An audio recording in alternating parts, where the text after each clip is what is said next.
Vous êtes-vous déjà demandé ce qui se cachait sous le strass et le glamour de l'âge d'or d'Hollywood? Derrière ces sourires éclatants et ces garde-robes parfaites, beaucoup d'icônes les plus aimées du cinéma cachaient des secrets étonnamment négligés. Les stars qui incarnaient l'élégance à l'écran menaient souvent des vies marquées par des habitudes d'hygiène inhabituelles, voire choquantes, qui feraient suer à grosses gouttes les publicitaires d'aujourd'hui. Des milliardaires excentriques, stockant des fluides corporels dans des bocaux aux blondes platines, dont la signature capillaire émettait des odeurs chimiques détectables à travers les studios. Ces célébrités ont prouvé que célébrité et propreté ne vont pas toujours de pair. Bienvenue dans les secrets d'hygiène de Hollywood, où nous levons le voile sur la façade éclatante de Tinseltown pour révéler la vérité étonnamment sale sur 12 de ses plus grandes stars. Légendes dont les contributions au cinéma restent intemporelles, même si leurs habitudes personnelles auraient suscité des sourcils froncés à l'époque, comme aujourd'hui. Howard Hughes. Le déclin particulier de Howard Hughes reste peut-être l'exemple le plus dramatique d'hygiène défaillante dans l'histoire d'Hollywood. Ce brillant cinéaste et pionnier de l'aviation a commencé sa carrière en tant que titan des affaires impeccablement vêtues, réputé pour son apparence méticuleuse et ses normes exigeantes. Des productions comme Hell's Angels et The Outlaw ont mis en valeur son approche visionnaire du cinéma, tandis que ses réussites en aviation ont battu des records mondiaux. Pourtant, sous cet extérieur d'accomplissement se cachèrent des comportements de plus en plus troublants qui finiraient par le consumer. Dans les années 1950, Hughes s'était retiré dans un monde défini par une peur pathologique de la contamination. Selon le biographe Donald Barlett, Hughes ordonnait à son personnel d'envelopper ses ustensiles dans du papier et du cellophane, utilisant jusqu'à 15 couches avant de les toucher. Sa présence physique autrefois imposante s'est détériorée alors qu'il refusait de se couper les cheveux ou les ongles, des associés rapportant que ses ongles atteignaient plusieurs pouces de long. Au cours de la dernière décennie de Hughes, son penthouse à Las Vegas est devenu essentiellement une zone de quarantaine. Des dossiers médicaux obtenus après sa mort ont révélé qu'il ne s'était pas baigné depuis des années, sa peau développant des escarres qui pénétraient jusqu'à l'os. Les plus troublants étaient les rangées de bouteilles de lait remplies d'urine qui tapissaient sa chambre, qu'il considérait plus hygiénique que d'utiliser les toilettes. L'ancien assistant Robert Maheu a témoigné que Hughes s'asseyait nu sur sa chaise, n'utilisant qu'une serviette rose d'hôtel comme seul couvre-linge, regardant des films en continu, entouré de ses conteneurs de déchets improvisés. Lorsque Hughes est mort en 1976 en route pour un traitement médical, son corps de 6 pieds 4 pouces ne pesait que 90 livres.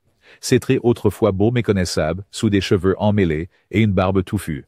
Des empreintes digitales ont été nécessaires pour confirmer son identité. Un épilogue sombre pour une vie qui avait autrefois symbolisé le succès et l'innovation d'Hollywood. Jean Harlow. Éblouissant le public avec sa présence magnétique à l'écran, les mèches blond platine caractéristiques de Jean Harlow ont eu un coup physique écrasant que peu de fans ont jamais réalisé. La starlette a enduré des traitements capillaires hebdomadaires tortueux qui seraient considérés comme une agression chimique selon les normes d'aujourd'hui.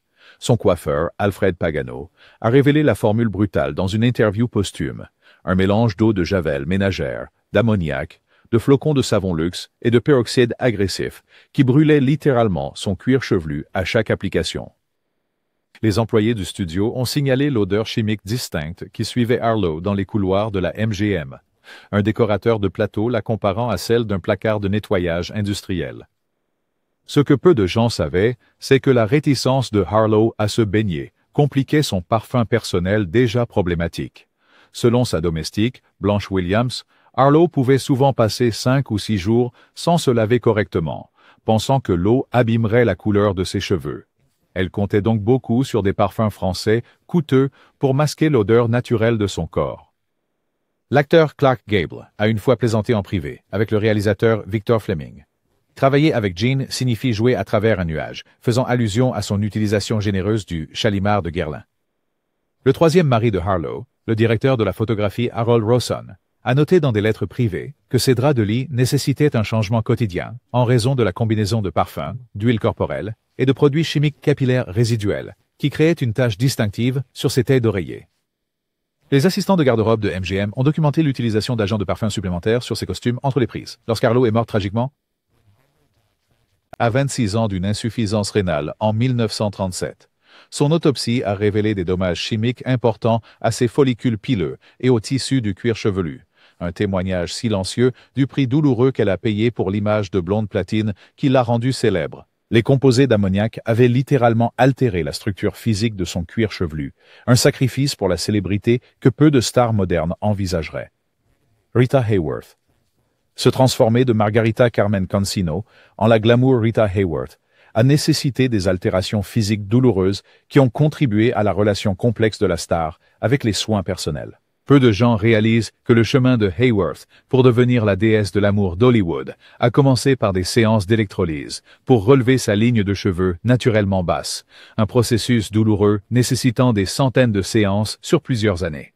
Cette expérience précoce de souffrance cosmétique a établi un modèle où Hayworth a privilégié l'image au détriment du confort tout au long de sa carrière. Le costumier de Columbia Pictures, Jean Louis, a documenté la dégradation de l'hygiène de Hayworth dans les années 1950, notant des habitudes de bain de plus en plus erratiques, coïncidant avec la détérioration de son mariage avec Orson Welles. La consommation d'alcool d'Hayworth a considérablement augmenté pendant cette période, sa maquilleuse Helen Hunt enregistrant plus de 20 cas où la star arrivait sur le plateau portant les vêtements de la veille, non lavés et débraillés. Dans les années 1960, après son mariage raté avec le prince Ali Khan, des témoins ont décrit des épisodes inquiétants où Hayworth semblait désorientée et négligée lors de fonctions publiques. Le réalisateur Charles Vidor, qui avait travaillé avec elle sur Gilda, l'a rencontrée lors d'une réception à Hollywood en 1976 et a ensuite dit à ses collègues qu'il avait à peine reconnu la star autrefois impeccable,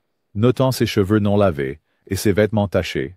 Ce que les contemporains prenaient pour les effets de l'alcoolisme a été compris plus tard comme la maladie d'Alzheimer à début précoce, non diagnostiquée jusqu'en 1980, selon les témoignages médicaux de sa fille Yasmine Aga Khan.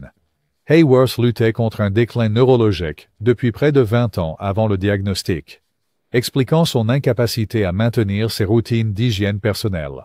Les dossiers médicaux des dernières années de Hayworth au centre de soins Shady Rest ont révélé qu'elle nécessitait une assistance complète pour le bain et la toilette, la maladie ayant privé cette beauté iconique des capacités de soins de soi les plus élémentaires. La détérioration de son hygiène personnelle a servi d'indicateur tragique de la maladie neurologique restée non reconnue pendant des décennies. Frank Sinatra. Issu de débuts modestes à Hoboken, Frank Sinatra a développé une obsession pour la propreté qui a mystifié ses contemporains et lui a valu le surnom de Lady Macbeth en coulisses. Contrairement à la plupart des cas que nous explorons, la particularité de Sinatra ne se manifestait pas par la négligence, mais par une méticulosité extrême, presque pathologique. Selon son valet de longue date, George Jacobs, dont les mémoires de 2003, Monsieur S., ont offert un aperçu inédit des habitudes privées du chanteur. Sinatra prenait jusqu'à 8 douches par jour, se baignant parfois immédiatement avant et après ses prestations, bien qu'il ne se soit pas dépensé physiquement de manière significative. Les exigences vestimentaires de Sinatra frôlaient de compulsif. Jacobs maintenant un inventaire de plus de 300 chemises blanches identiques à tout moment. Le président portait chaque chemise une seule fois avant de la jeter, les considérant comme contaminées après une seule utilisation. Son habilleur pendant les années Rat Pack, Robert Freeman, a documenté l'utilisation de plus de 30 gallons de cologne par an pour satisfaire l'exigence de Sinatra que ses costumes de scène soient légèrement vaporisés de la fragrance bois de Portugal exactement 7 minutes avant qu'il les porte. Cette obsession pour la propreté s'étendait à ses rencontres amoureuses. L'actrice Angie Dickinson a confié à la biographe Kitty Kelley que Sinatra s'excusait souvent au milieu d'un rendez-vous pour prendre encore une douche, revenant avec des dents fraîchement brossées et du parfum réappliqué. Encore plus étranges étaient les lavages de mains rituels qui ponctuaient sa journée. Sa résidence à Palm Springs était spécialement équipée de 12 lavabos répartis dans toute la propriété pour répondre à cette habitude. La germophobie s'est intensifiée avec l'âge. Dans les années 1980, Sinatra exigeait que tout le personnel en coulisses porte des gants en coton blanc lorsqu'il manipulait son microphone ou ses instruments. Les employés du casino au Golden Nugget ont rapporté que la loge de Sinatra nécessitait des procédures de stérilisation complètes, normalement réservées aux établissements médicaux. Un contraste ironique avec l'image de dur à cuire portée sur la boisson qu'il a cultivée tout au long de sa carrière remarquable. Clark Gable. Bien qu'il ait été couronné le roi d'Hollywood, Clark Gable cachait un secret dentaire qui tourmentait les partenaires de tournage malchanceux lors de scènes romantiques avec l'acteur emblématique. À l'âge de 32 ans, une maladie des gencives sévère et la négligence avaient déjà coûté à Gable la plupart de ses dents naturelles, le forçant à porter presque un dentier complet. Un secret bien gardé que les départements de publicité de MGM travaillaient sans relâche à dissimuler au public. Selon la correspondance personnelle de Joan Crawford avec le réalisateur George Cukor, les dents artificielles de Gable étaient mal ajustées, créant des poches où les particules alimentaires se décomposaient pendant des jours. Vivian Leigh, sa covedette dans Autant en emporte le vent, a documenté dans ses journaux intimes la difficulté majeure de tourner leurs scènes passionnées, décrivant son haleine comme « absolument épouvantable », comme si quelque chose y était entré et avait expiré. Dicer, l'assistante de production Emily Harkins, a noté que le réalisateur Victor Fleming planifiait stratégiquement les scènes romantiques de Gable pour des tournages tôt le matin, avant que son haleine ne se détériore au cours de la journée. Le chef du département maquillage, Charles Schramm, a créé un bain de bouche spécialement formulé pour Gable, contenant du chlorure de zinc et de l'acide phénique, des ingrédients de force industrielle qui ne procuraient qu'un soulagement temporaire. Le problème provenait de la négligence notoire de Gable concernant ses prothèses dentaires. Son homme de maison, Arthur Stevens, a révélé dans une interview en 1985 que Gable laissait souvent ses appareils dentaires dans des verres d'alcool, plutôt que dans une solution de nettoyage appropriée, croyant que le whisky les stériliserait suffisamment. De plus, l'habitude de Gable de fumer 3 paquets de cigarettes par jour, combinée à son goût pour les repas riches en ail, créait ce que le directeur de la photographie, James Wong Howe, appelait diplomatiquement des conditions de gros plan difficiles. À la fin des années 1950, les problèmes dentaires de Gable s'étaient considérablement aggravés. L'ancienne assistante de Carole Lombard, Madeleine Fields, a affirmé que les dirigeants de studio avaient installé une ventilation spécialisée sur les plateaux où Gable travaillait, ostensiblement pour des raisons de qualité de l'air, mais en réalité conçue pour atténuer l'odeur buccale persistante de l'acteur, une accommodation invisible pour la royauté hollywoodienne, dont le charme à l'écran masquait une réalité beaucoup moins attrayante pour ceux qui travaillaient à proximité. Marlon Brando. Le pionnier du jeu d'acteur de la méthode, Marlon Brando, abordait l'hygiène personnelle avec la même philosophie non conventionnelle qui caractérisait ses performances révolutionnaires. Selon Elia Kazan, qui a dirigé Brando dans Sur les quais, l'acteur adoptait ce qu'il appelait l'authenticité sensorielle, croyant que la propreté artificielle nuisait à sa capacité d'incarner des personnages de la classe ouvrière de manière véridique. Cette philosophie s'est manifestée de manière de plus en plus problématique au fur et à mesure que sa carrière progressait. Brando refusant de laver ses costumes pendant les tournages, insistant sur le fait que l'odeur corporelle accumulée ajoutait de la dimension à ses personnages. La costumière de Le Parrain, Anna Hill Johnston, a documenté l'insistance de Brando à porter le même maillot de corps pendant 2 semaines consécutives lors du tournage, créant une odeur si perceptible que le directeur de la photographie Gordon Willis a demandé des angles de caméra plus larges pour augmenter sa distance physique par rapport à l'acteur. De même, les notes de production du réalisateur, Francis Ford Coppola, révèlent des ajustements d'horaire, faits pour accommoder les membres du casting qui avaient du mal à travailler dans des espaces restreints avec Brando pendant les longues scènes de dialogue. Rita Moreno, l'ancienne partenaire romantique de Brando, a décrit dans son autobiographie ses habitudes de bain particulières, notant qu'il se contentait souvent de rapides rinçages à l'eau froide, plutôt que d'un bain approprié, affirmant qu'une propreté excessive supprimait les phéromones humaines essentielles, nécessaires aux connexions émotionnelles authentiques. Cette pratique s'étendait à son domaine de Mulholland Drive, où les domestiques ont rapporté que les draps de Brando n'étaient échangés qu'une fois par mois, malgré sa demande de déposer quotidiennement des fruits frais directement sur son lit. Lors de la production chaotique d'Apocalypse Now, l'hygiène de Brando s'était détériorée.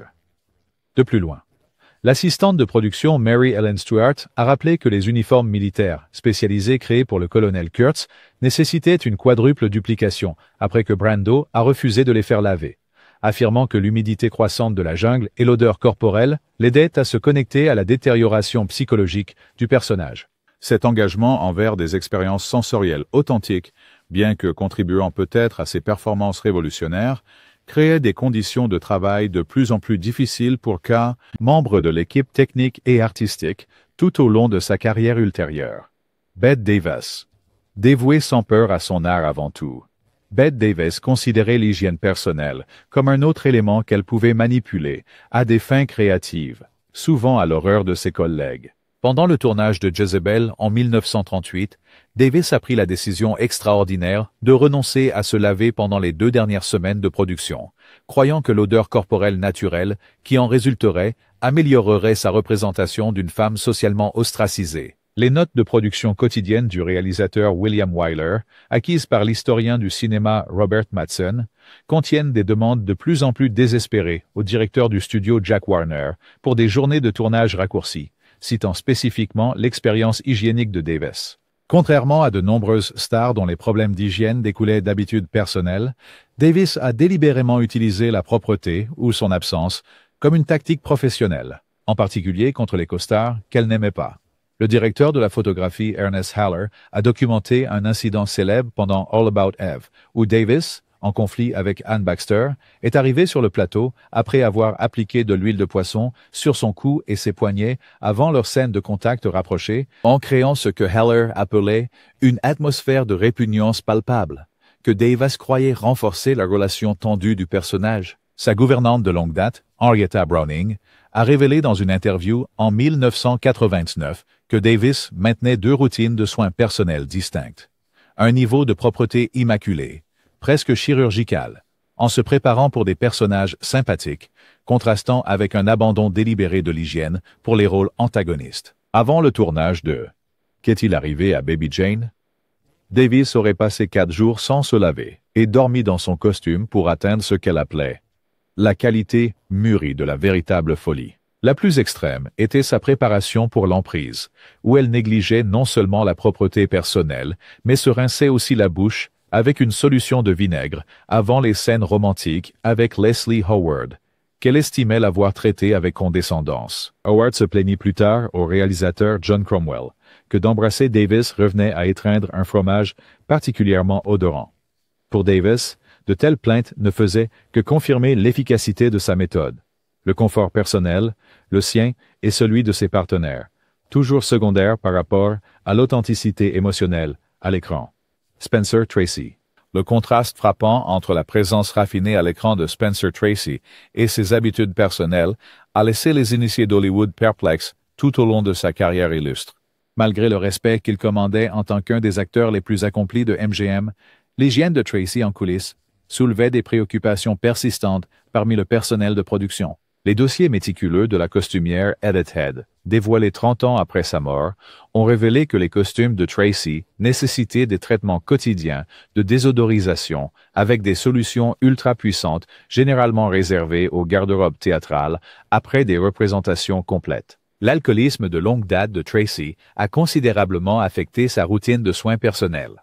Lors de ses fréquentes beuveries, qui pouvaient durer plusieurs jours, il portait les mêmes vêtements de façon continue, créant ce que le réalisateur George Cukor appelait diplomatiquement des défis atmosphériques sur le plateau.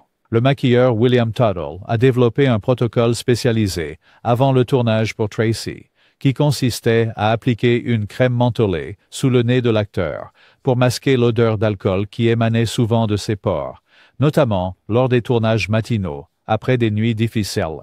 Katharine Hepburn, la compagne de longue date de Tracy, a employé diverses stratégies pour résoudre ses problèmes d'hygiène. Son assistante personnelle, Phyllis Wellburn, tenait un journal documentant la pratique de Hepburn de renverser accidentellement des substances sur les vêtements de Tracy, nécessitant des changements lorsque les demandes directes échouaient. Pendant le tournage de Devane qui vient dîner, Hepburn avait organisé la livraison de chemises propres dans la loge de Tracy chaque heure. Chaque livraison étant accompagnée d'une excuse différente nécessitant un changement de tenue. Les plus révélateurs étaient les récits de l'assistant de production Thomas Whittaker sur le protocole spécialement conçu pour Tracy, mis en place sur ses films ultérieurs. Cela comprenait la programmation stratégique de ces scènes dans des lieux bien ventilés, la mise en place de purificateurs d'air industriels juste hors du champ de la caméra, et l'affectation d'un membre du personnel dédié pour maintenir des options de vêtements frais en tout temps. Ces accommodations extraordinaires n'ont jamais été reconnues publiquement. La publicité du studio continuant à présenter Tracy comme l'incarnation de la masculinité digne. Une image diamétralement opposée à la réalité échevelée et souvent malodorante que les collègues rencontraient quotidiennement sur les plateaux, tout au long de ces dernières décennies dans le cinéma. Joan Crawford. Le perfectionnisme légendaire qui définissait l'image publique de Joan Crawford dissimulait une relation privée avec la propreté qui devenait de plus en plus complexe à mesure que sa notoriété déclinait.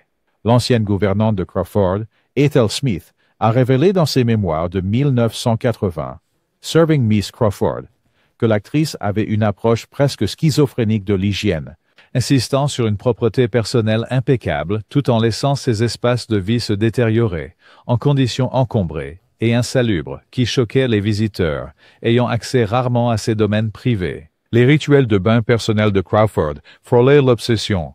Elle se douchait souvent jusqu'à 4 fois par jour, utilisant un régime éprouvant, comprenant le frottement de sa peau avec des brosses abrasives et terminant par des douches à l'eau glacée qui laissaient sa peau à vif et rougie.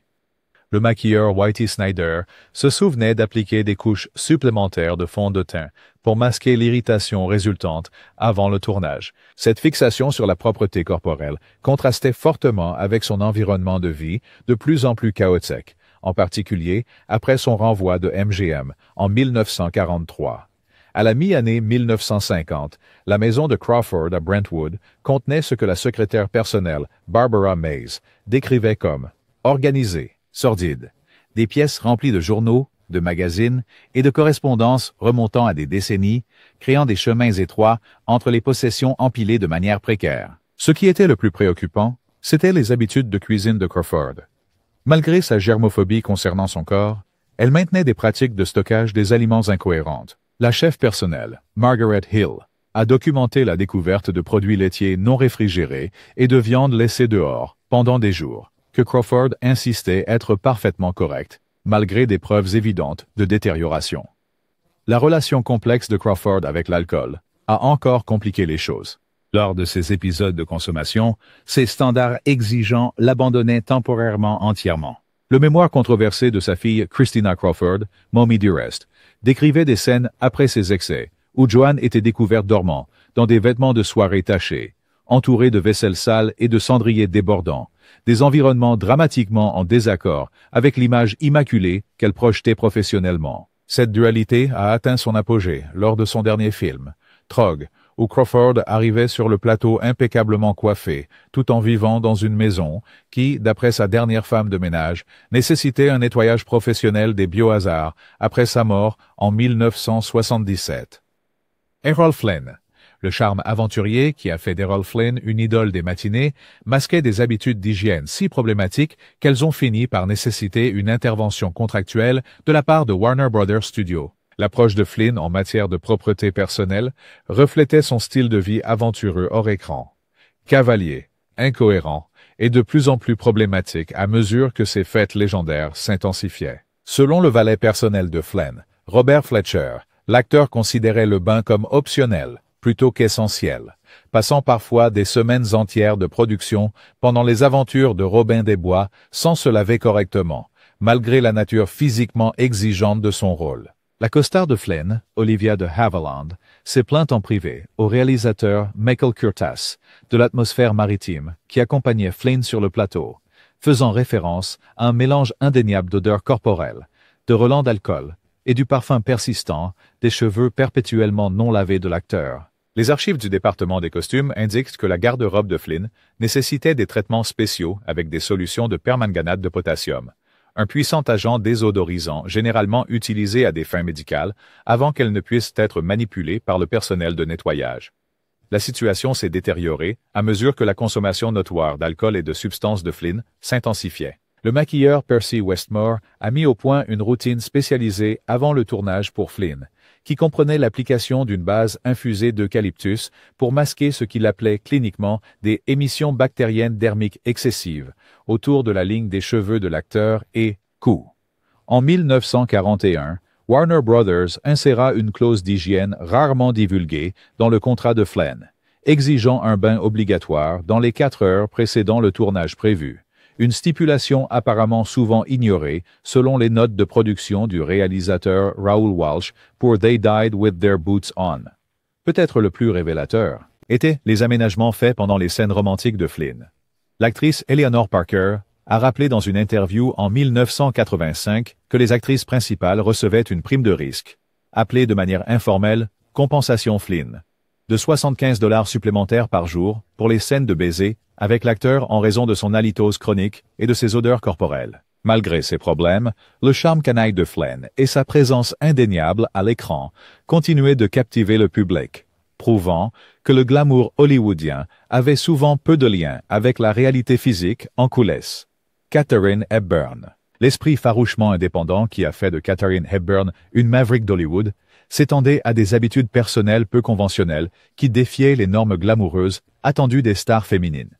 Contrairement à la plupart des célébrités ayant des problèmes d'hygiène, dont les problèmes proviennent de la négligence, l'approche de Hepburn était délibérée, un rejet philosophique de ce qu'elle considérait comme des standards de beauté futiles. Les notes de production de The Philadelphia Story ont révélé la frustration du réalisateur George Cukor face au refus de Hepburn d'utiliser des déodorants commerciaux, qu'elle qualifiait de non-sens chimiques, préférant plutôt changer fréquemment de costume pour résoudre les problèmes de transpiration pendant le tournage. Le régime quotidien de Hepburn, documenté par sa femme de ménage de longue date, Emma Faust, incluait des douches glacées à l'aube durant moins de 2 minutes, une pratique qu'elle a maintenue jusqu'à ses 80 ans, croyant que cela renforçait à la fois le caractère et la peau. Cette approche minimaliste s'étendait à son refus d'utiliser des savons conventionnels, préférant une concoction maison de vinaigre, jus de citron et blanc d'œuf, qui créait ce que la costumière Edith Head appelait avec diplomatie un parfum personnel distinctif. Au milieu des années 1950, la maison de Crawford à Brentwood contenait ce que la secrétaire personnelle Barbara Mays décrivait comme organisé et misère. Des pièces remplies de journaux, magazines et courriers remontant à des décennies, créant des passages étroits entre des possessions empilées de manière précaire. La préoccupation principale concernait les habitudes de cuisine de Crawford. Malgré sa germophobie concernant son corps, elle maintenait des pratiques de stockage des aliments incohérentes. La chef personnelle, Margaret Hill, a documenté la découverte de produits laitiers non réfrigérés et de viande laissée à l'air libre pendant des jours, que Crawford insistait pour dire qu'ils restaient parfaitement bons, malgré des preuves évidentes de détérioration. La relation complexe de Crawford avec l'alcool compliquait davantage les choses. Lors de ces épisodes de consommation, ses standards exigeants l'abandonnaient temporairement entièrement. Le mémoire controversé de sa fille Christina Crawford, Mommy Dearest, décrivait des scènes après des beuveries où Joanne était découverte endormie, dans des vêtements de soirée tachés, entourée de vaisselle sale et de cendriers débordants, des environnements en contraste dramatique avec l'image immaculée qu'elle projetait professionnellement. Cette dualité a atteint son apogée lors de son dernier film, Trog, où Crawford arrivait sur le plateau impeccablement coiffée, alors qu'elle vivait dans une maison qui, selon sa dernière femme de ménage, nécessitait un nettoyage de biohazard professionnel après sa mort en 1977. Son rejet des produits d'hygiène grand public est devenu plus prononcé au fur et à mesure que sa carrière progressait. Lors du tournage de The African Queen, les rapports quotidiens du réalisateur John Huston notent que tandis que toute l'équipe souffrait de dysenterie pendant le tournage ardu au Congo, Hepburn est restée indemne, une condition qu'elle attribuait à son système immunitaire non aseptisé, renforcé par sa vie entière d'éviction des produits antibactériens. La co-star Humphrey Bogart a fait remarquer que Hepburn semblait parfaitement adaptée aux conditions de la jungle, nécessitant beaucoup moins de confort personnel que les autres membres de la distribution. La chose la plus révélatrice était le rejet absolu par Hepburn du maquillage en dehors des occasions professionnelles. Exigence, une pratique pratiquement inconnue parmi les stars féminines de son époque. Son médecin personnel, le Dr Samuel Hirschfeld, a noté que dans ses 60 ans, la peau de Hepburn montrait remarquablement peu de dommages par rapport à ses contemporaines, validant peut-être son approche minimaliste des soins de la peau. Alors que d'autres actrices passaient des heures chaque jour à maintenir des routines de beauté élaborées. La routine matinale de Hepburn durait apparemment moins de 10 minutes. Une efficacité pratique qui reflétait son éducation pragmatique de la Nouvelle-Angleterre et son mépris de toujours pour les standards artificiels de féminité d'Hollywood. James Dean, La mystique rebelle qui a fait de James Dean une icône culturelle était en partie alimentée par son rejet calculé des normes d'hygiène conventionnelles, une manifestation physique de sa philosophie anti-establishment qui attirait et repoussait à la fois ceux qui gravitaient autour de lui. Contrairement à de nombreuses stars,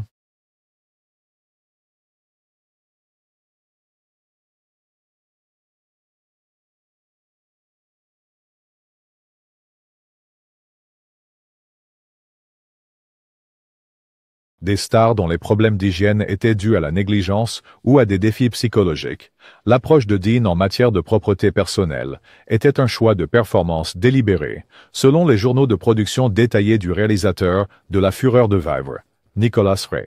Dean croyait que son apparence non lavée et son odeur corporelle naturelle créaient une dimension sensorielle authentique à sa caractérisation de la jeunesse en difficulté. Le costumier Moss Mabry a documenté l'insistance de Dean à porter la même veste rouge pendant 21 jours consécutifs lors du tournage, refusant le nettoyage à sec malgré le développement de taches visibles sur le vêtement, que Mabry a noté cliniquement comme une accumulation de résidus biologiques. De même, le coiffeur Sidney Gillaroff se souvenait de l'interdiction absolue de Dean de se laver les cheveux pendant le tournage, affirmant que les huiles naturelles et la saleté urbaine accumulée dans sa coiffure emblématique renforçaient l'authenticité de son personnage. L'approche méthodique de Dean créait parfois des tensions avec ses coéquipiers.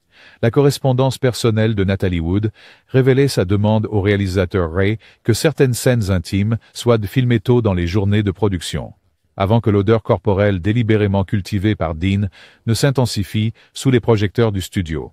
De même, les journaux privés de Sal Mineo faisaient référence au défi olfactif de travailler en étroite proximité avec Dean, bien qu'il ait admis que la réalité sensorielle créait une urgence émotionnelle indéniable dans leurs scènes ensemble. Peut-être le plus révélateur de la relation calculée de Dean avec l'hygiène était une révélation de son ami et photographe Dennis Stock, qui a observé que Dean maintenait deux routines de soins personnels distinctes. Son personnage public négligé et malpropre contrastait avec une routine privée qui incluait du parfum de créateur et un soin méticuleux, lorsqu'il ne cultivait pas activement son image rebelle. Cette dualité suggère que les choix hygiéniques de Dean représentaient moins une préférence personnelle qu'une construction de marque consciente, transformant ce qui pourrait être considéré comme de la négligence en une déclaration artistique révolutionnaire qui a contribué à cimenter son statut de premier rebelle adolescent du cinéma. Si vous avez trouvé ces vérités des coulisses aussi fascinantes que nous, n'oubliez pas de donner un pouce en l'air à cette vidéo. Partagez-la avec vos amis amateurs de films classiques qui pensent tout savoir sur le vieux Hollywood et peut-être surprendre